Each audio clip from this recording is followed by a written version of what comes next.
जाओ बच्चा लोग।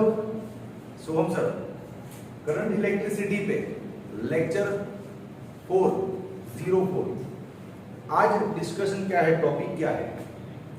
तो रेजिस्टेंस के बारे में लेक्चर 3 में अपन ने पढ़ा था और रेजिस्टेंस का ये फॉर्मूला था ना, रो एल बाई ए। इस पे बहुत डिटेलिंग किया था, इसके सारे टाइप के सवाल हैंडल किए थे अपन ने लेक्चर 03 में। अब आज रेजिस्टेंस पे थोड़ा और पढ़ाई थे, लेकिन टॉपिक नया है। रेजिस्टेंस डिपेंडेंस ऑन टेम्परेचर, अवरोधनी तापीय अवलंबन, अवरोध तापमान पे कितना डिपेंड करता है, उसकी वजह से क्या आंसर आ सकता है, उस पर डिस्कशन है। फिर अगले और लेक्चर रेजिस्टेंस पे तो चलेंगे लेक्चर, जिससे लेक्चर 03 था फुल टू फुल इसी के बारे में बात हुआ रेजिस्टेंस का। आज भी रेजिस्टेंस होगा लेकिन टेम्परेचर के अकॉर्डिंग बात होगा। अगला भी रेजिस्टेंस पे ही आएगा लेक्चर, वो कॉम्बिनेशन पे होगा, सीरीज पैरेलल। तो रेजिस्टेंस चलता जाएगा, समझो अलग अलग पॉइंट ऑफ व्यू से सोचना। तो आज का टॉपिक लिखते हैं हम। टॉपिक ये बनता है temperature dependence of resistance. Temperature dependence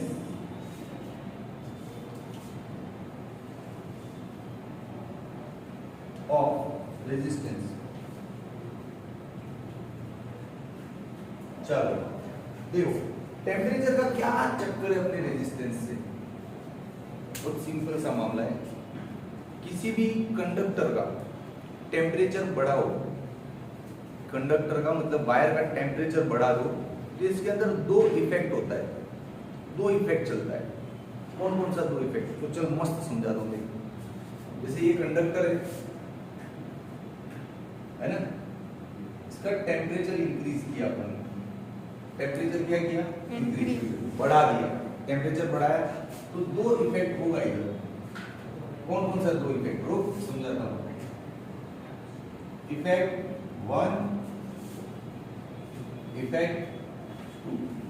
पहला इफेक्ट ये होगा कि टेम्परेचर बढ़ने से फ्री इलेक्ट्रॉन्स बढ़ जाएगा। टेम्परेचर बढ़ेगा तो फ्री अंदर के सारे केमिकल बॉन्ड टूट सकते हैं, कोवैलेंट बॉन्ड टूट सकते हैं। कोवैलेंट बॉन्ड टूटेगा तो वहां से इलेक्ट्रॉन निकलेगा बाहर और वो क्रिस्टल में फ्री हो जाएगा। पता है ना? अरे यार, न्यूक्लियस के आसपास ऑर्बिट्स होती है जिसमें इलेक्ट्रॉन बैठे होते हैं। टेम्परेचर मिलने से इलेक्ट्रॉन वो ऑर्बिट में से भाग जाते हैं या कोवैलेंट बॉन्ड में से टूट जाते हैं, निकल जाते हैं बाहर। कोवैलेंट बॉन्ड भी जानते हो ना, प्रातिमीडियम सहसंयोजक बंध, सहसंयोजक बंध में से इलेक्ट्रॉन निकल जाता है और अंदर घूमता है तो फ्री इलेक्ट्रॉन बढ़ जाते हैं। तो पहला effect number of free electrons increase, number of free electrons increase. अब फ्री इलेक्ट्रॉन्स बढ़ गए तो इलेक्ट्रिसिटी को ले जाने वाले कैरियर बढ़ गए। इलेक्ट्रिसिटी को कौन ले जाता है? Free electron. बात तो हुई थी अपनी ड्रिफ्ट वेलोसिटी वाले टॉपिक में, इलेक्ट्रिसिटी को कौन कैरियर करके ले जाता है? इलेक्ट्रॉन्स। तो इलेक्ट्रॉन्स बढ़ गया तो कंडक्टिविटी बढ़ जाएगा, ज्यादा फ्लो करने लगेगा। तो इलेक्ट्रॉन्स बढ़ गए तो कंडक्टिविटी इंक्रीज हो गया। कंडक्टिविटी मतलब वाहकता है, गुजराती मीडियम, वाहकता बढ़ गया। वाहकता बढ़ गया तो इसका रेजिस्टेंस कम हो गया, अवरोध ओछो થઈ ગયો કહેવાય ને, रेजिस्टेंस डाउन हो गया। एक ये इफेक्ट है। फ्री इलेक्ट्रॉन्स बढ़ गए तो फ्लो भी बढ़ेगा ना, ड्रिफ्ट फ्लो, उसी को तो इलेक्ट्रिसिटी बोलते हैं, है कि नहीं? तो मानेंगे ना कि हाँ भी इलेक्ट्रॉन्स बढ़ गए, फ्लो ज्यादा हो रहा है, मतलब वाहकता बढ़ गई, इसका कंडक्टिविटी बढ़ गया, शरीर को जबरदस्त बढ़ा रहा है। तो कंडक्टिविटी बढ़ गई मतलब रेजिस्टेंस कम हो गया, अवरोध ओछो થઈ ગયો ને। एक ये इफेक्ट है। दूसरा इफेक्ट है टेम्परेचर बढ़ने से जो लेटाइस पॉइंट पे आयन सेट होते हैं ना, पॉजिटिव आयन, उनका वाइब्रेशन बढ़ जाता है। गर्मी बढ़ा ना तो हाय गर्मी, ओए गर्मी, वो गर्मी वाला गाना था ना, बात हुआ था अपना पहले, वो मैडम जरा यूं लेट जाके हाय गर्मी। हाँ, तो गर्मी बढ़ जाता है। गर्मी बढ़ने से आयंस का वाइब्रेशन बढ़ जाता है और वाइब्रेशन का एम्पलीट्यूड बढ़ जाता है। एम्पलीट्यूड मतलब ये रेंज, जैसे ये मिड पॉइंट है, यहाँ से आयन इतना ऊपर गया, इतना ये मिड पॉइंट है, तो ये जो रेंज है ना इसका, इसको एम्पलीट्यूड बोलते हैं। गर्मी बढ़ने से ना ये एम्पलीट्यूड बढ़ जाता है, समझा? हाँ, तो टेम्परेचर बढ़ने से आयंस वाइब्रेट विथ ग्रेटर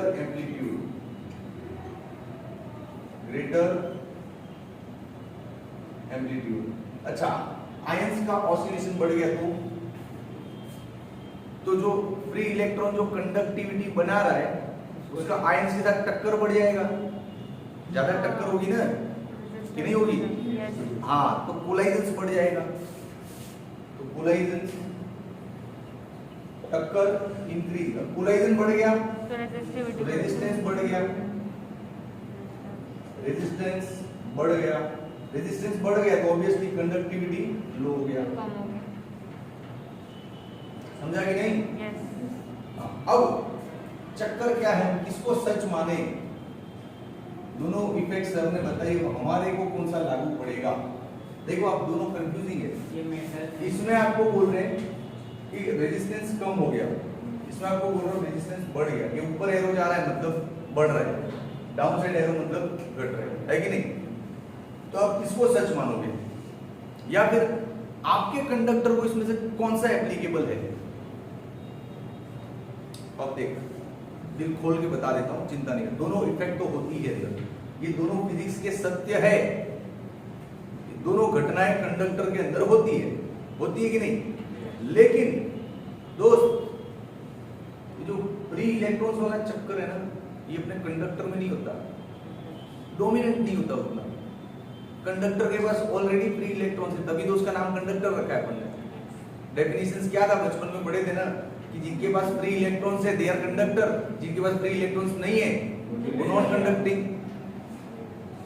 समझा कि नहीं? और एक तीसरा मटेरियल भी है, सेमीकंडक्टर। हाँ, सेमीकंडक्टर, वेरी गुड। सेमीकंडक्टर मतलब थोड़ा कंडक्टर और थोड़ा नॉन कंडक्टर, ऐसा मटेरियल, सिलिकॉन, जर्मेनियम, ये सारे सेमीकंडक्टर हैं।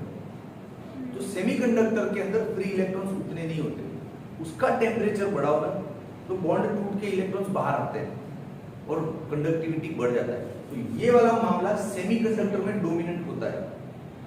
अपने कंडक्टर को तो मेटल का वायर लेके आ जाए, एल्यूमिनियम का या कॉपर का, उसको इससे कहां फर्क पड़ता है? उसके पास तो फ्री इलेक्ट्रॉन्स खुद के भरे पड़े हैं यार, और कितना फ्री होंगे टेम्परेचर बढ़ने से, और कितना इलेक्ट्रॉन आएंगे बाहर, ऑलरेडी सब बाहर है। समझा कि नहीं?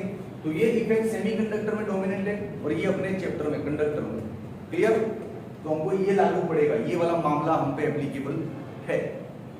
क्लियर? एकदम क्लियरली समझ में आया? तो ये वाला इफेक्ट किस पर एप्लीकेबल है? सेमीकंडक्टर। और ये वाला इफेक्ट अपने चैप्टर में, ये कंडक्टर के लिए है। यस, तो समझ में आ गया ना आपको? ये दोनों घटनाएं अंदर हो रही है, लेकिन कंडक्टर में ये इतना नंबर ऑफ फ्री इलेक्ट्रॉन से कोई फर्क नहीं पड़ता है, थोड़े बहुत इलेक्ट्रॉन फ्री होते हैं, क्योंकि ज्यादा तो फ्री पहले से होते हैं, तो हीट बढ़ाएगा तो कोई करोड़ों इलेक्ट्रॉन्स अचानक से रिलीज नहीं हो जाएंगे, ऑलरेडी रिलीज ही होते हैं अंदर। That's why it is a conductor. तो इस घटना का कंडक्टर में फर्क नहीं पड़ता है, ये वाली घटना का कंडक्टर में फर्क पड़ता है, आयंस का वाइब्रेशन बढ़ जाता है, तो कोलाइजेंस ज्यादा होते हैं तो करंट को रेजिस्टिविटी मिलता है, करंट रुकता है बेचारा, अपना एनर्जी वेस्ट कर देता है टक्कर में, कोलाइजेंस में। क्लियर? तो हम ये मान के चलेंगे इस चैप्टर के लिए। ये कब मानेंगे? जब सेमीकंडक्टर पढ़ेंगे। क्लियर? किसी को कोई दिक्कत? तो अब हम आज से अपना मान लेते हैं कि अपने चैप्टर में जब भी टेम्परेचर बढ़ेगा रेजिस्टेंस बढ़ेगा। हम क्या मान के चलेंगे अपने चैप्टर के अकॉर्डिंग? टेम्परेचर बढ़ेगा, रेजिस्टेंस बढ़ेगा। टेम्परेचर बढ़ा तो रेजिस्टेंस भी बढ़ा। बोलो, क्लियर है? समझ में आया? अब तो टेम्परेचर और रेजिस्टेंस का डिपेंडेंसी तो है, रेजिस्टेंस टेम्परेचर पे डिपेंड तो कर रहा है, टेम्परेचर के बढ़ने से रेजिस्टेंस बढ़ रहा है, ये तो पता चल गया ना? वही तो अपना टॉपिक है कि रेजिस्टेंस का टेम्परेचर पे डिपेंडेंस कैसा है। अब आगे जानने में ये मजा आएगा, कितना टेम्परेचर बढ़ा हो तो रेजिस्टेंस कितना बढ़ेगा, है कि नहीं? तो आगे जानने में और मजा आएगा। चलो जानते हैं। टेम्परेचर कहां तक बढ़ाना है, पहले वो लिमिट देख लो। टेम्परेचर बढ़ाना है आपको 100 सेल्सियस तक, उससे ज्यादा नहीं जाना। 100 सेल्सियस अमूमन अपनी लाइफ में टेम्परेचर बढ़ाना कहां तक होता है रूटीन लाइफ में? अब किसी चीज को गर्म कर रहे हो, पानी को उबाल रहे हो, वायर को गर्म कर रहे हो, तो अपने आसपास का हीट कितना पकड़ेगा वो? 100 सेल्सियस से ऊपर तो नहीं जाएगा ना। तो हम अपनी रेंज में रह के पढ़ते हैं 100 सेल्सियस, जो हमारी रूटीन लाइफ में काम आता है। Okay, so if the increase in temperature is up to 100 degree Celsius, so there is a formula. What is the formula? ये रहा, R T, R0 1 plus alpha t minus 0. हाँ। अब इसका एविडेंस भी है, इसको प्रूव भी कर सकते हैं, जरूरत नहीं है मेरे लिए 5-7 लाइनें लिखना कोई बड़ी बात नहीं है इसके बारे में, समझो। बहुत से टीचर्स लिखवाते हैं इसके प्रूफ, क्यों लिख, क्या काम करना है तेरे को रेजिस्टेंस और टेम्परेचर का रिलेशन पता चल गया ना। अब सम्स में दिमाग खपाएंगे अपन, सम्स में क्या क्या ट्विस्ट आते हैं तो सारा कंसेप्ट क्लियर होगा। तो ये फॉर्मूला हम डायरेक्ट ले रहे हैं, ठीक है, प्रूफ में नहीं जाते। किसी को चाहिए तो लेक्चर के बाद मिलना, नोटबुक में 5-7 लाइनें लिख दूंगा भाई, हो जाएगा प्रूफ। डन। चलो, अब इसमें कौन सा टर्म क्या बताता है वो तो हमको बोलना पड़ेगा ना। सबसे पहले ये आरटी क्या है? Given temperature. गिवन टेम्परेचर पे रेजिस्टेंस, टी टेम्परेचर पे रेजिस्टेंस है ये, पूरा समझा हुआ, टेंशन मत ले, रेजिस्टेंस है ये। तो ये R0 क्या है? Initial. रेफरेंस टेम्परेचर पे रेजिस्टेंस, रेफरेंस टेम्परेचर पे रेजिस्टेंस। ये अल्फा क्या है?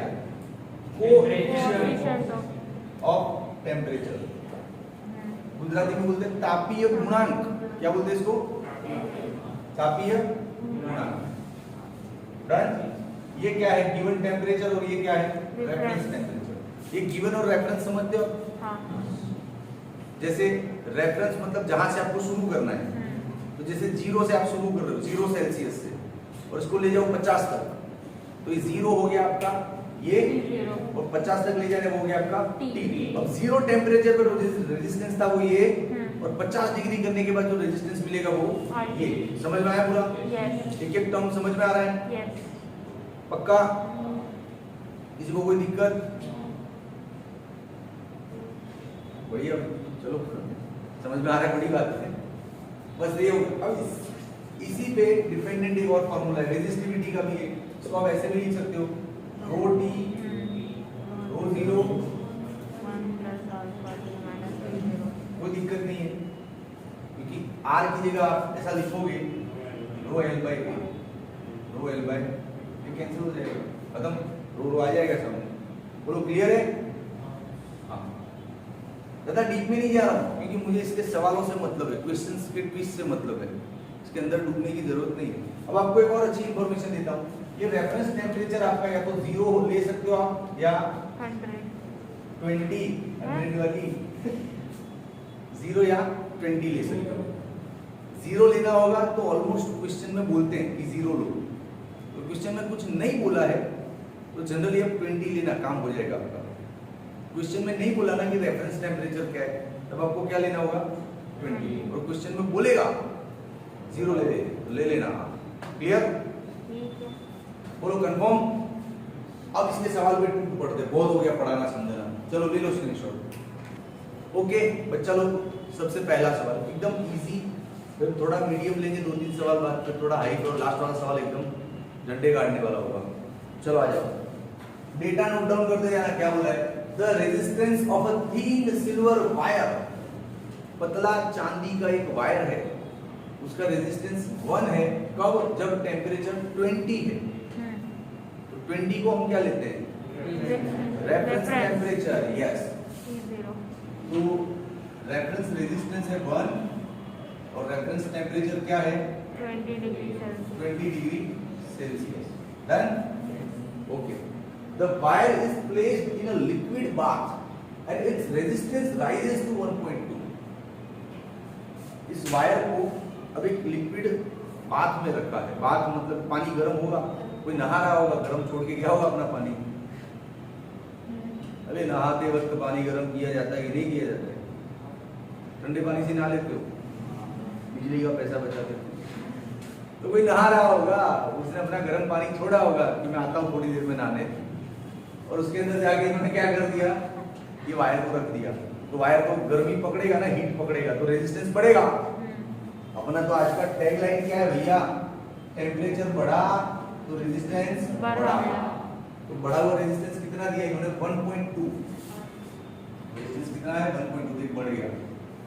तो what is the temperature of bath, उस बाथ का टेम्परेचर क्या होगा, और अल्फा दिया है अपने को 3.8 × 10⁻³ सेल्सियस इनवर्स। क्लियर कि नहीं क्लियर? अब आपको सबसे बड़ा झंझट ये होगा कि सेल्सियस को केल्विन में कन्वर्ट करूं या नहीं करूं सर? नहीं करना, डिपेंड करता है तेरे सेल्फ डिसीजन पे। मैं इसमें कुछ सलाह नहीं दूंगा, मैं तो अपने गणित के हिसाब से चलता हूँ। कैसे गणित के हिसाब से चलता हूँ? देख, जिंदगी क्या बोलती है, जिंदगी बोलती है R = R0 1 + alpha t - T0। रुक जा, बड़ा जोश दिखा दो, ये रहा। पहले इसका आंसर ला दूं, फिर यूनिट के बारे में सिखाऊं, तो सेल्सियस केल्विन के बारे में। अब जैसा बोलो, यूनिट, पहले यूनिट सिखाता हूं, फिर सॉल्यूशन लाएंगे इसका। देखो, अपन ने 11वीं में पढ़ा था डायमेंशनल पॉइंट ऑफ व्यू से, जहां प्लस दिखता है वहां क्या समझना है अपने को, इक्वल टू, मतलब इसका और इसका डायमेंशन सेम आना चाहिए। समझ रहे हैं ना? इसका mlt और इसका mlt सेम आना चाहिए। मास लेंथ टाइम डायमेंशंस, अरे गुजराती मीडियम परिमाण ની વાત करूं છું, तो इसका और इसका डायमेंशन सेम आना चाहिए। अब इसका तो कोई डायमेंशन है ही नहीं, ये तो डायमेंशन लेस है, तो इसका डायमेंशन 0 आ रहा है, 0 आ रहा है, इसका भी 0 आना चाहिए, लेकिन 0 नहीं हो रहा है। क्यों? क्योंकि अल्फा का क्या दिया हुआ है, सेल्सियस इनवर्स। तो टेम्परेचर का क्या होगा, सेल्सियस। तो सेल्सियस इनवर्स और सेल्सियस इनवर्स गया ना, तो हो गया ना 0। हाँ, तो ये दोनों का देखना, mlt मैच हो रहा है ना, ये सेल्सियस इनवर्स में है और ये सेल्सियस में है, तो आपको कहीं कुछ बदलने की जरूरत नहीं है, mlt सेट हो गया। ये आपको थर्मो में पढ़ाया गया होगा कि टेम्परेचर डिफरेंस होता है ना, वहां पे केल्विन सेल्सियस सेम मिलता है, पता है कि नहीं? तो उस पॉइंट ऑफ व्यू से भी आप देख सकते हो। मैंने आपको 11वीं के पॉइंट ऑफ व्यू से दिखाया, mlt के पॉइंट ऑफ व्यू से। बोलो क्लियर है? अब गलती नहीं करोगे ना यूनिट चेंज करने में? अरे तुला समजला मी काय सांगतो? मेरे को इतना ही मराठी आता है, इससे ज्यादा नहीं आता है। समझ लो, गुड। चलो बस तब सॉल्यूशन पे जाएंगे सीधा। R = R0 1 + alpha t - T0। चल वैल्यू रख, R कितना है, 1.2। रेफरेंस टेम्परेचर पे R कितना था, 1। अल्फा कितना है, 3.8 10⁻³ ये टेम्परेचर तो ढूंढना है सर। रेफरेंस कितना था, 20। अब इसको सॉल्व करोगे कि मेरी जिंदगी को जहन्नुम बनाओगे, मुझे मुझसे करवाओगे पूरा? करोगे ना, तो वेरी गुड स्टूडेंट आप लोग यार, थैंक यू वेरी मच। कर लोगे?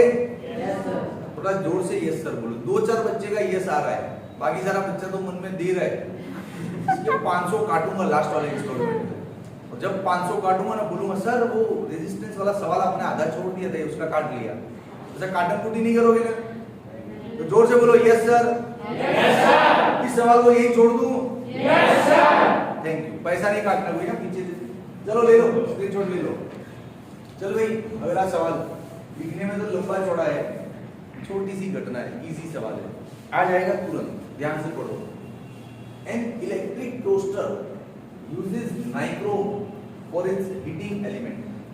इलेक्ट्रिक टोस्टर होता है ना, उसके अंदर क्या होता है, कॉइल होता है, जो गर्म होता है तो टोस्ट हो जाता है। अबे टोस्ट वगैरह खाते हो कि नहीं खाते हो? लेके आते हो तो मुझे तो खिलाया नहीं कभी, ऑफर किया नहीं कि सर आप भी टेस्ट करो। अरे चुप छुपा के खा लेते हो। हाँ, आप बिस्किट खा रहे मैं बिस्किट नहीं खाता, मेरा तो फेवरेट है केला है, चीकू है, वो ज्यादातर। हाँ, कभी सिचुएशन हुआ कि भाई टाइम नहीं है किसी को लेने जाने का, कोई प्यून फ्री नहीं होते हैं, तो फिर बिस्किट पड़े होते कहीं ना कहीं निकाल के खा लेते, वो टेम्पररी प्यास भूख को मिटा जाता है। मेरा फेवरेट बिस्किट नहीं है, मैं केला और चीकू ही ज्यादा खाता हूँ। ठीक है चलो आ जाओ, मेरे खाने के मेनू पे डिस्कशन कर रहे थे। चलो देखो, अभी एन इलेक्ट्रिक टोस्टर, टोस्टर के अंदर का जो कॉइल है जिसको गर्म होना है वो नाइक्रोम का बना हुआ है, ठीक है। When a negligible small current passes through it, its resistance at a room temperature is found to be 75.3 ohm. इस टेम्परेचर पे रेजिस्टेंस कितना है? टेम्परेचर कितना है? 27 डिग्री सेल्सियस और रेजिस्टेंस कितना है? 75.3 ओम। 75.3 ओम। अब ये टेम्परेचर कौन सा लूं भाई? रेफरेंस ले ले, ये रेजिस्टेंस भी रेफरेंस ले ले। क्यों? रूम टेम्परेचर को भी हम रेफरेंस ले सकते हैं, 0 डिग्री या 20 डिग्री बोला था मैंने थियरी, लेकिन रूम टेम्परेचर को भी रेफरेंस टेम्परेचर ले सकते हैं। रूम टेम्परेचर मतलब रूम में रखा है वायर, अब यहाँ से इसको गर्म करना शुरू कर दो तो ये रेफरेंस हो गया ना। रूम टेम्परेचर मतलब अपने रूम में जाके टेबल पे रख दो वायर को, तो रूम को गर्म करने की जरूरत नहीं है कि मम्मी जरा 2-4 हीटर लगवा दो, रूम गर्म करना है। रूम टेम्परेचर मतलब रूम गर्म है ऐसा नहीं, जिस रूम में बैठ के आप पढ़ाई करते हो वहां पे जाके टेबल पे वायर रख दो, वो रूम का टेम्परेचर उसको मिल गया, वो वहां से स्टार्ट किया, वहां से वो आगे गर्म करेंगे तो ये अपना रेफरेंस हो गया। इसलिए इस बार मैं 27 को रेफरेंस ले रहा हूं। क्लियर? चल, when the toaster is connected to a 23 volt supply, the current settles after a few seconds to a steady value of 260 हो गया था। ये वोल्टेज और आई दिया है, आर मिल जाएगा। हाँ, अरे यार समझदार बच्चों आप। R is equals to V upon I, क्या वोल्टेज है? 230 और करंट क्या है? 2.68। यहाँ एक रेजिस्टेंस आएगा आपके पास, ठीक है, क्या हो रहा है? 85.82। कैलकुलेटर लेके बैठते हो? बुक में से देखिए। पहली बार मना किया जेई के लेक्चर में कैलकुलेटर अलाउड नहीं है। जो उनको अपनी कॉमन सेंस से समझ में आता है वो अप्रोक्सीमेट आंसर लिखना है। इतना शार्प आंसर ला के दे दिया यार। बुक में से देखना। अच्छा बुक में ही है, टेक्स्ट बुक का सवाल है। बीसी पांडे में से देखना। जाने दो, छोड़ो, चला जाए। अब क्या बोल रहा है? What is the steady temperature of the nichrome element? Steady value ये रहा, और ये लोग क्या पूछ रहे हैं? स्टेडी टेम्परेचर, मतलब इस रेजिस्टेंस के लिए टेम्परेचर पूछ रहे हैं। अब अल्फा दिया है आपको, ये रहा आपका अल्फा, कितना दिया है अल्फा? 1.70 10⁻⁴ degree Celsius. क्या करो? सिर्फ फॉर्मूला लगाओ ना, R is equals to R0 1 plus alpha t minus t0। R कितना लाए आप लोग? बेईमानी करके 85.82, तो बेईमानी किया ना, कैलकुलेटर लगा के किसी बुक में से देख के बोल रहे हैं, मुझे लगा मेरे बच्चे टैलेंट हो गए, देख के सीधा बता रहे वाह वाह वाह, बेईमानी तो किया। अल्फा क्या है? 1.70 10⁻⁴। टेम्परेचर पता नहीं है साहब, रेफरेंस टेम्परेचर तो 27 ले लो सब, बात खत्म। अब यहाँ से फिर पीस काटने वाला मामला है, काटोगे? लड़कियां देख, लड़कियां नहीं काट रही है,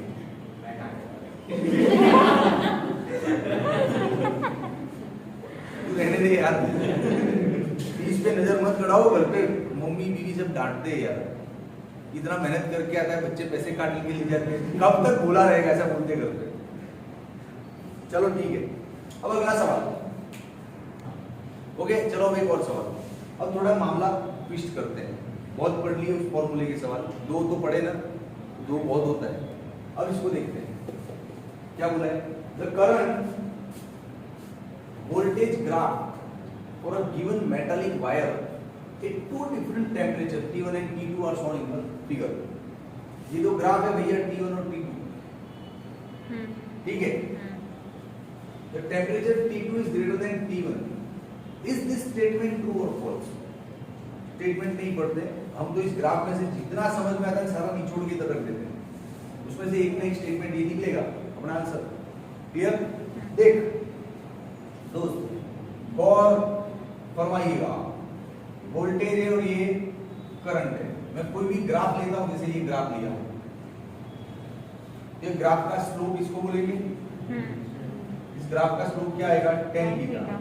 जो होगा अपना स्लोप। और tan थीटा मतलब अपोजिट एडजेसेंट। अपोजिट में क्या है करंट, एडजेसेंट में क्या है वोल्टेज। तो I upon V हुआ कि नहीं हुआ? तो I upon V मतलब 1 upon रेजिस्टेंस ना। अरे V equals to I R।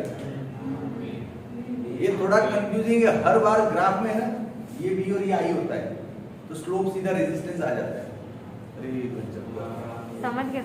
देख थोड़ा कंफ्यूजिंग क्या है इसमें, ये वोल्टेज और ये करंट है, ये ग्राफ है, तो इधर क्या आता है V और इधर क्या आता है I। तो आप स्लोप में क्या ले लेते हो, opposite upon adjacent V upon I R हो जाता है ना। तो हमने ये पैटर्न याद रखा है कि V और I का ग्राफ हुआ तो उसका स्लोप रेजिस्टेंस होता है। लेकिन इस बार मामला उल्टा है, इन्होंने एक्सिस चेंज कर दी तो अपना answer change according to the slope 1 upon R। तो ये तो पता चल रहा है कि जिसका टेम्परेचर ज्यादा होगा उसका रेजिस्टेंस ज्यादा होगा। तो रेजिस्टेंस किसका ज्यादा है देखो, मतलब जिसका स्लोप ज्यादा उसका रेजिस्टेंस कम होगा। अरे ये आ तो रहा है, slope is equal to 1 upon R। मतलब जिसका स्लोप ज्यादा तो उसका रेजिस्टेंस कम होगा। तो स्लोप किसका ज्यादा है, T2 का T1? T1 का ज्यादा है। स्लोप मतलब ढलान। और ढलान नहीं समझ में आ रही तो थीटा भी देख ले, ये इसका इतना इसका बड़ा है थीटा, तो T1 का स्लोप ज्यादा है कि नहीं? तो slope 1 is greater than slope 2। इसको हम 2 मान लेते हैं, इसको 1 मान लेते हैं। Slope 1 is greater than slope 2, तो फिर resistance 1 is less than resistance 2। ये मामला उल्टा है, इधर जिसका स्लोप ज्यादा है उसका रेजिस्टेंस कम है। समझ में आ रहा है कि नहीं? तो यहाँ पे भी उल्टा हो जाएगा, तो रेजिस्टेंस कम। अब जिसका रेजिस्टेंस कम उसका टेम्परेचर कम, टेम्परेचर तो T2 is greater than T1। क्या था statement, T2 is greater than T1। Yes this statement is true. सही सवाल है, सही पकड़े हो। समझ में आया? ये क्वेश्चन आपका ग्राफ वाला पोर्शन एक बार रिवाइज करवा के गया आपसे, ये कोई आंसर देख लेना बड़ी बात नहीं है। ये आपको पकड़ में आया कि आपने हमेशा ऐसा ग्राफ प्रैक्टिस किया, इस बार थोड़ा उल्टा कर दिया तो अपना रिजल्ट उल्टा हो गया। सिंपल। चलो स्क्रीनशॉट ले लो। चलो ओके, अब थोड़ा ही और आगे मामला लेके जाते हैं। देखो क्या लिखा है, the resistance of a copper wire and iron wire. Copper और लोहे का जो वायर है, तो कॉपर वायर का 20 डिग्री पे इतना रेजिस्टेंस, रुक, resistance of copper at reference temperature. तो रेफरेंस के लिए यहाँ पे ऐसा लगाते हैं, अरे यार Cu कॉपर डन, कितना है 4.1 और टेम्परेचर क्या दिया है कॉपर के लिए 20 डिग्री डन। तो क्या हो रहा है आयरन, तो resistance at reference of iron कितना बन रहा है 3.9 और उसका भी टेम्परेचर क्या है 20। Temperature reference for Fe is equal to 20। ये समझ में आया डेटा लिखने का तरीका? कॉपर वायर है, उसका रेफरेंस टेम्परेचर पे रेजिस्टेंस इतना है, तो रेफरेंस टेम्परेचर पे resistance of copper is this. खत्म, आगे बढ़ सवाल। Neglecting any thermal expansion, okay, find the temperature it means resistance of both are equal. दोनों के रेजिस्टेंस इक्वल है, ऐसा कौन सा टेम्परेचर है? तो अपने को तो यही लिखना है ना कि resistance of copper is equal to resistance of Fe। Question में इतना बढ़िया हिंट थाली में सजा के दिए हैं, resistance of both are equal बोला ना, दोनों का रेजिस्टेंस इक्वल है, तो अपना सवाल तो यही से शुरू होगा कि नहीं? अब रेजिस्टेंस का फॉर्मूला लिख, और copper 1 plus alpha for copper T minus T0 for copper. बोलो क्लियर है? यार हाँ। चलो इधर लिखो, बढ़िएगा। Resistance of copper is equal to resistance of Fe।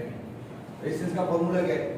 R0 1 plus alpha T minus T0, यही आता है। अब ये किसका है? कॉपर वाला। ये किसका है? कॉपर का। ये किसका है? कॉपर का। ये दोनों का कॉमन है। बोला ना किस टेम्परेचर पे दोनों रेजिस्टेंस इक्वल होगा, तो वो टेम्परेचर दोनों के लिए कॉमन होगा ना। हाँ, तो इसमें कॉपर Fe नहीं लिखते अपनी। इधर same formula R0 1 plus alpha T minus T not. चलो ये Fe का, ये भी Fe के लिए, ये भी Fe के लिए। चलो आ जाओ, वैल्यू रखते जाओ, आंसर आएगा। और क्या है इसका वैल्यू, क्या दिया है 4.1। अल्फा फॉर कॉपर दिया हुआ है 4 × 10⁻³ ये दिया है 20। खत्म कि नहीं खत्म? फिर ये क्या दिया है 3.9। अल्फा फॉर Fe दिया हुआ है 5 × 10⁻³ t-20। बोल फिर खत्म। अब आगे सॉल्व कर लोगे कि करवाओगे? मेहनत कर लीजिएगा ना, 12वीं का क्लास है यार। मैं इसको इधर ले जाऊं, पॉइंट से पॉइंट कैंसिल करूं, टेबल बोलूं, 2 3 या 6 7 8 या 9 से ऐसा कट गया, ये कट गया, क्या है ये ढूंढ लेना बेटा। 100 200 काट लेना, और क्या है। भगवान से बुद्धि दे आपको। चलो ले लो स्क्रीनशॉट। ओके बच्चा लोग, अब थोड़ा जल्दी बाजी है, फटाफट लेते हैं, सवाल आएगा आपको समझ में। Resistance of copper wire is 5 ohm at 50 degree and 6 ohm at 100 degree. ये क्या मामला है यार? रेजिस्टेंस at 50 डिग्री कितना है 5 ohm, and resistance at 100 degree कितना है 6 ohm. No problem. Then resistance of wire at 0 degree, temperature will be what? Resistance at 0 degree, ये ढूंढना है हमको। रेफरेंस टेम्परेचर 0 लेना है। रेफरेंस टेम्परेचर क्या लेना है? ले सकते हैं दोनों, देख इसका फॉर्मूला रख तू। R = R0 1 plus alpha t minus t0। ध्यान से, ये R कौन सा है? 50 वाला है ना। ये तो रेफरेंस पे है। ये टेम्परेचर क्या ले लेंगे 50, और रेफरेंस टेम्परेचर क्या दिया इस बार 0। हो गया काम। समझ में आ रहा है नहीं आ रहा है? ये कितना दिया आपने को 5 = R0 1 प्लस 50 अल्फा। इक्वेशन 1 आ गया। वैसे इसका इक्वेशन आएगा direct 6 = R0 1 plus 100 alpha. Equation 2 same to same. अब आपको ढूंढना क्या है? R0।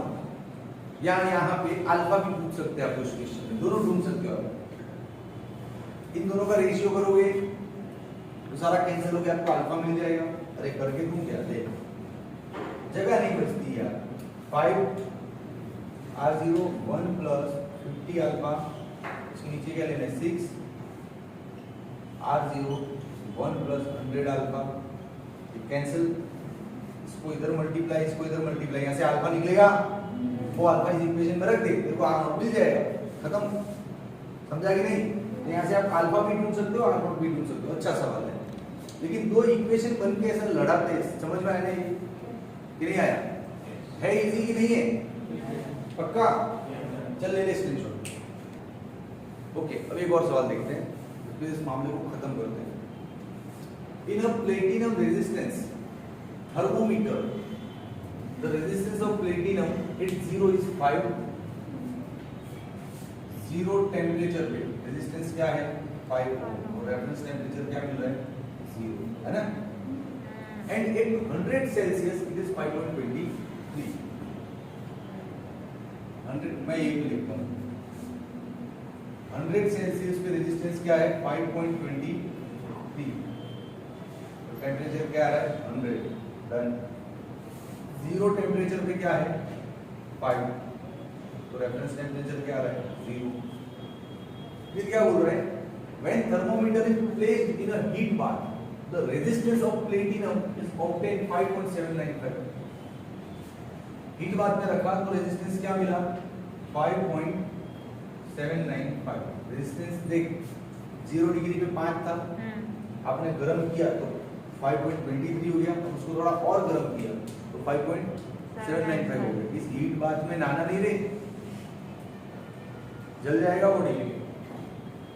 100 सेल्सियस है, नहीं हाँ रेजिस्टेंस ज्यादा है ना, तो इसका टेम्परेचर और ज्यादा होगा, लेकिन 100 तो अपना लिमिट है, उससे ज्यादा तो फिर ये रूल चलता नहीं है। देखते हैं आंसर क्या आता है। ये टेम्परेचर क्या होगा और मुझे ये आंसर लाना है, दो चीजें चाहिए, मेरे पास अल्फा नहीं है तो क्या एक ही चीज चाहिए, अल्फा नहीं है, कैसे देख r is equal to r naught 1 plus alpha t minus 15 done.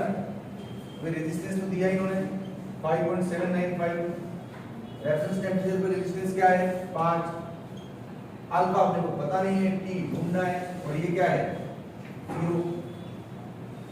समझ रहे हो आप?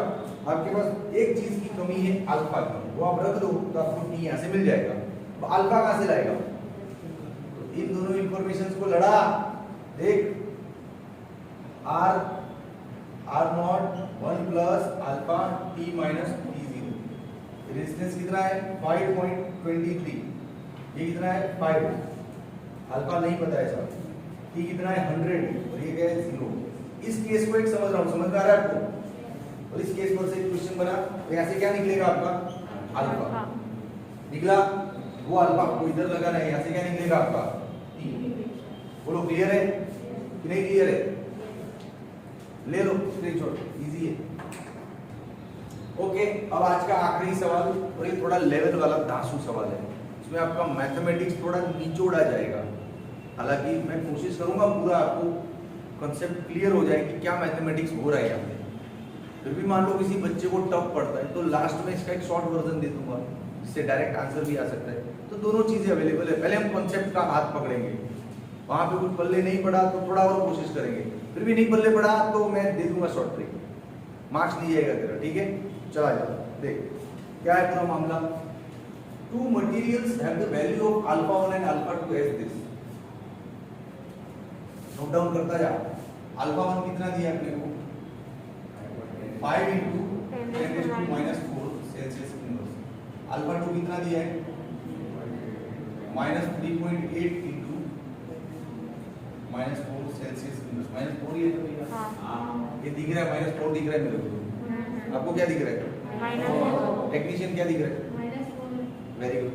चलो, the resistivity of first material, जो पहला मटेरियल है ना उसका रेजिस्टिविटी दिया है ρ20, इसका मतलब क्या है? हाँ, reference temperature, very good, reference temperature पे रेजिस्टिविटी इतना लेना है, done. Okay,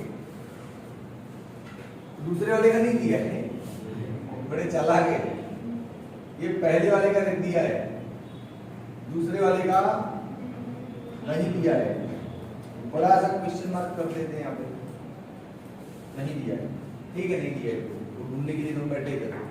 If the new material is made by, अब इन्होंने एक नया मटेरियल बना लिया, by combining these two materials such that its resistivity does not change with temperature. रुक जाओ भाई, रुक, अरे मैं खड़ा हूँ, काय को खड़ा हूँ? पढ़ाने के लिए, तो जिसको पता है बच्ची को मैं पढ़ाने के लिए खड़ा हूँ, बाकी तो डांडिया खेलना है इधर, ये डांडिया का सीजन आ रहा है। अब 15-20 दिन में नवरात्रि आ रहा है भैया, क्या क्या के पासेस लाए, कौन कौन से पार्टी प्लॉट्स में जाओगे आप? प्लानिंग किया कुछ? एग्जाम है उसी टाइम पे तो एग्जाम। वाओ, कहाँ कहाँ का प्लानिंग किया है?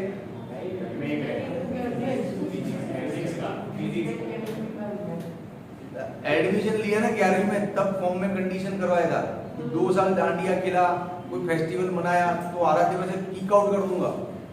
कोई नवरात्रि के चक्कर में पड़ा ना इस साल, उसका करियर 0 रिजल्ट नहीं आ पाएगा, क्योंकि वो जो 9 दिन होते हैं ना, क्या मजा आता है यार, क्या धुमा चकड़ी, साउंड म्यूजिक, बिंदास नाचो, नहीं आता है फिर भी नाचो, दिल की सारी भड़ास निकालो, वो 9 दिन बहुत मजा आता है, और उसकी इफेक्ट अगले 9 दिन आपके दिमाग में रहती है, तो टोटल आपका 15 से 20 दिन वेस्ट होता है। डांडिया खेलना बहुत अच्छा है हेल्थ के लिए, मैं रेगुलरली खेलता हूँ हर साल। मेरे को कौन सी आईआईटी की परीक्षा दी थी, मैं क्यों नहीं खेलूं? क्यों नहीं खेलूं?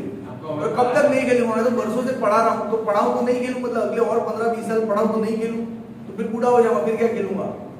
फिर तो लकड़ी लेके चलना पड़ेगा। मैं खेल सकता हूँ, लेकिन आपको अलाउड नहीं है, ध्यान रखना। सच्ची बोल रहा हूँ, मैं खुद डांडिया खेलने जाऊं ना जाऊं, अपना गाड़ी लेके राउंड मारने निकलता हूँ, सब पार्टी प्लॉट का पास लाके रखता हूँ, हर एक पार्टी प्लॉट में नजर मारता हूँ, भाई मेरा स्टूडेंट दिख रहा है, कोई दिख रहा है, वो वो पकड़ा गया ना कहीं पे, उधर ही वो फॉर्म फाइल साथ में लेके आता, उधर ही फॉर्म पकड़ा, चले बेटा तेरा फॉर्म सस्पेंड, आना नहीं कल से, आ रहा थे डांडिया के अंदर ही बच्चों को फॉर्म पकड़ा देता हूँ। तो कोई देरी नहीं करना, इस बार डांडिया दिवाली कुछ नहीं मनाना है, सिर्फ पढ़ाई करनी है अपने को, अगले साल फिर सब मनाएंगे, ठीक है। चलो हॉस्टल में हाँ हॉस्टल में मनाना दोस्तों के साथ, नए नए दोस्त बनेंगे हॉस्टल में, लेकिन हॉस्टल में जाने के लिए पहले रिजल्ट तो ले आ, हाँ बढ़िया सा रिजल्ट ला तो कोई हॉस्टल भेजेगा ना, थोड़ा बहुत परसेंटेज लाया हो तो पेरेंट्स क्या बोलेंगे, छोड़ दे ये इधर घर के नजदीक कहीं पढ़ ले, जैसा भी कॉलेज में इधर पढ़ पढ़ा के अपना खत्म कर डिग्री, शादी ब्याह करके घर मतलब बॉयज गर्ल्स दोनों में शादी ब्याह करके घर ही सेट होना होता है ना। चलो आगे बढ़ो। Resistivity does not change with temperature, मतलब इन दोनों को मिक्स करके एक नया मटेरियल बनाया, जो नया मटेरियल उसको हम नाम दे देते हैं रो, पहला मटेरियल दूसरा मटेरियल दोनों को कंबाइन किया है, मेड बाय कंबाइनिंग, दोनों को मिला के एक नया मटेरियल बनाया, उस नए मटेरियल का रेजिस्टिविटी टेम्परेचर के साथ चेंज नहीं होता है, मतलब उस नए मटेरियल का रेजिस्टिविटी कांस्टेंट है बेटा, चेंज नहीं हो रहा है तो कैसा होगा वो, कांस्टेंट होगा कि नहीं। तो इतना छोटा सा ऑब्जर्वेशन आपको नोट डाउन करना था, बच्चे ये नहीं कर पाते, गलत हो जाता है सवाल, वो बोल रहे हैं चिल्ला के, क्या बोल रहे हैं, resistivity does not change with temperature, मतलब एक्चुअली इसका मतलब ये होता है कि d row by dt is 0 does not change with respect to temperature is 0, ये भी होता है, और ऐसे देखिए कांस्टेंट होगा तो उसका डिफरेंशिएशन भी 0 ही आएगा ना, मतलब तो सेम हो रहा है ना। हाँ ठीक है, आगे बढ़ते हैं। Then what should be the resistivity of second material, यही तो हमको ढूंढना है, ठीक है। टेक रेफरेंस 20, अरे ले लिया रेफरेंस 20 लिखा है, हमको पता है आप क्या बोल रहे हो। Assume that the resistivity at the new material is equal to the sum of, अरे यार इतना सारा इंग्लिश पढ़ ध्यान से, देख क्या लिखा है, assume that मतलब मान लो, कुछ कर नहीं सकते आप मानने के अलावा, मान लिया, मान लो कि resistivity of new material is equal to the sum of resistivity of component material, जो नया मटेरियल है उसकी रेजिस्टिविटी अंदर जो मटेरियल डाला है उनके प्लस जितना है। तो एक फॉर्मूला दे रहे हैं लोग अपन को, इनडायरेक्टली एक फॉर्मूला बता रहे हैं कि बेटा नए मटेरियल का resistivity is sum of component materials resistivity, खत्म। बोल समझ में आया कि नहीं आया, पक्का। अब आगे का स्टेप क्या होगा आपका, हिंट यहाँ पे अवेलेबल है, मूर्खा देख, उन्होंने हिंट भी छुपा के दिया है, differentiation with respect to time. यहाँ पे क्या करेंगे हम, differentiation, d rho by dt, d by dt, d by dt, समझ में आया कि नहीं, सही तो 0 हो जाएगा, कांस्टेंट है, ये तो कांस्टेंट है तो 0 हो गया। अब ये रख ले d बाय dt, रो 1 का क्या रखेगा, रो 20 1 प्लस अल्फा t माइनस 20, अरे बाप रे इतना सारा सब,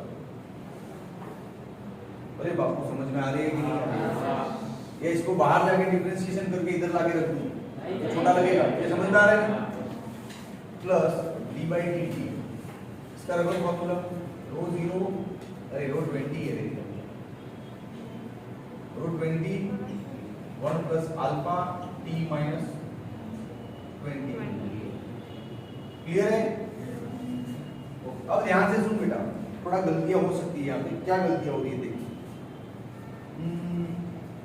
ये पहला वाला मटेरियल है ना, root 20 for first, alpha for first, temperature common है, root 20 for second, alpha for second. बोल समझ में आया, ये गलती नहीं होना चाहिए, अपने को 1 2 1 2 पता होना चाहिए, वरना सब एक जैसा टर्म लगेगा ना, अभी कैंसिल हो जाके आप में 0 आएगा, समझ रहे, ठीक है। चलो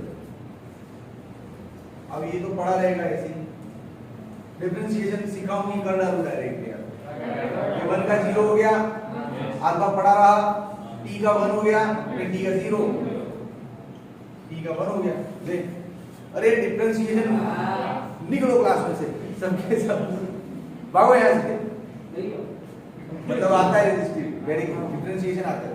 अरे ये 1 का 0 डिफरेंशिएशन, अल्फा कोएफिशिएंट पड़ा रहेगा, t का t के रिस्पेक्ट में 1 हो गया, 20 का 0, फिर खत्म। ऐसे इसका डिफरेंशिएशन देखो, अल्फा 2 खत्म। अब इसको उठा के इधर डाल दो, तो क्या है रिजल्ट आपके पास, √20 of first material into alpha 1, √20 of second material into alpha 2।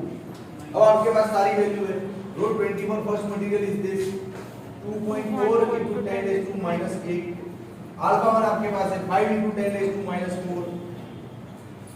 ये वाला पता होता तो इतना लंबा चौड़ा कर देंगे, डायरेक्ट बोल नहीं देते। अल्फा 2 आपका minus 3.8 है, यहाँ पे देखो इधर जाने में माइनस तो आएगा, वो माइनस और इसकी वैल्यू को माइनस में क्या बन जाएगा, प्लस। माइनस दिया था ना आपको, हाँ, तो यहाँ से मिल जाएगा आपको √20 फॉर सेकंड मटेरियल। सवाल कैसा लगा आपको, अच्छा लगा? ये आया था आपके टेक्स्ट बुक में नहीं, ऐसा नहीं पढ़ने में नहीं आया ना, तो कैसा लगा, सच्ची बोलो, दमदार है। सवाल टफ नहीं है, इसको आराम से पढ़ना होता है, पढ़ के ना अंदर से ये हिंट और ये हिंट हमको निकालनी होती है, बस फिर अपना गणित का सपोर्ट मिल जाता है। ये दोनों हिंट आपको चाहिए, पढ़ के समझ में आना चाहिए। क्लियर? स्क्रीनशॉट ले लें पहले, हाँ स्टार्ट कर दे, हो गया स्टार्ट। हाँ देख भाई, जो बच्चे वीडियो देखेंगे उन ऑनलाइन बच्चों के लिए एक है, आपको लेक्चर में मजा आता है ना, तो लाइक वाइक किया करो, अपना ओपिनियन लिखा करो कमेंट में, तो हमको और वीडियो बनाने का मजा आएगा, ठीक है? और ऑफलाइन वालों, आपको मोबाइल हाथ में नहीं लेना है, कमेंट ओपिनियन लाइक की जरूरत नहीं है, पढ़ो, ओके? अगले लेक्चर में रेजिस्टेंस पे फिर बात करेंगे, किरचॉफ लॉ पे बात करेंगे। Take care, bye.